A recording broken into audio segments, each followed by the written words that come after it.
go. Alright. A meter on my left is a $35 meter. A meter on my right is a $4 meter. What's the difference?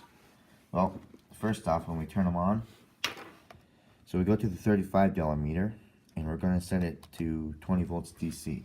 Say you barely heard the click to the to switch it to where we want it to be. Here, I'll turn it off and show you again.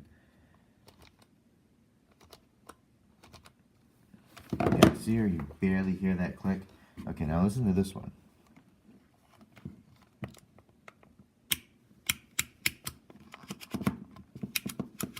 If you push down on this one, you don't hear it. But you guys hear that clicking? Yeah, just turning that dial to get this thing to turn on.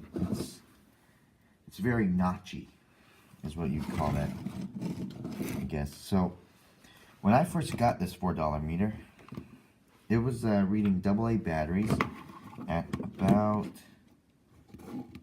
well, it said typical AA battery said it had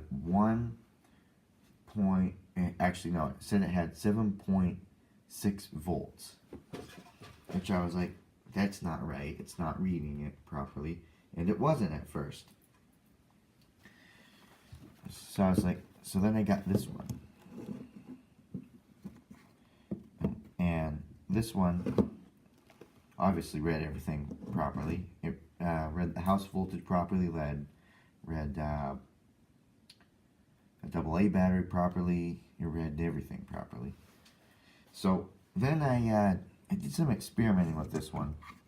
What I did was, I'd taken, well, there's this little pink piece with a black strip in between it, and what I did was I kind of played with that, and when I put the multimeter back together, this thing was reading everything properly, like it should be.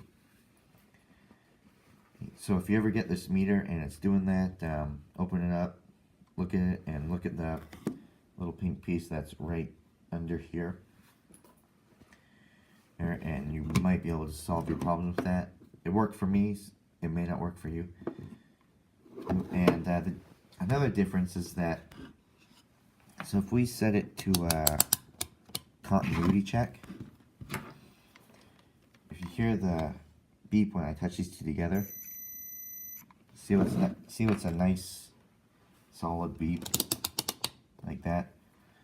Okay, so if we do it on the $4 meter, let's see what we get.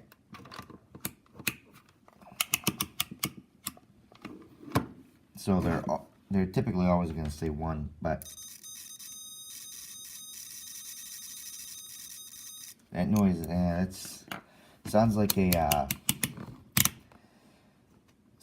sounds like one of those sonar machines there when it picks up a weird transmission or something.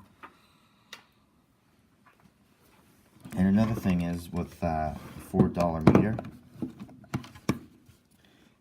is that when you go to replace the battery inside it, there's not much room for the wires, so the wires are kind of pinched. So that could give you problems. It didn't really give me any problems.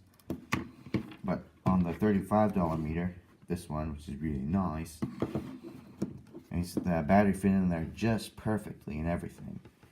So the reason why this dial,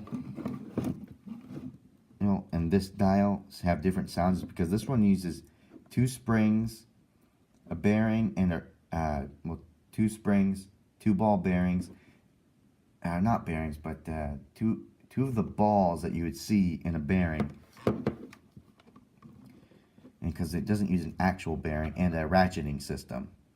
Whereas this one, it's 2 prongs of plastic, so they're doing this when they're every time you turn the dial. Oh, and you can hear them hitting like that. So yeah, it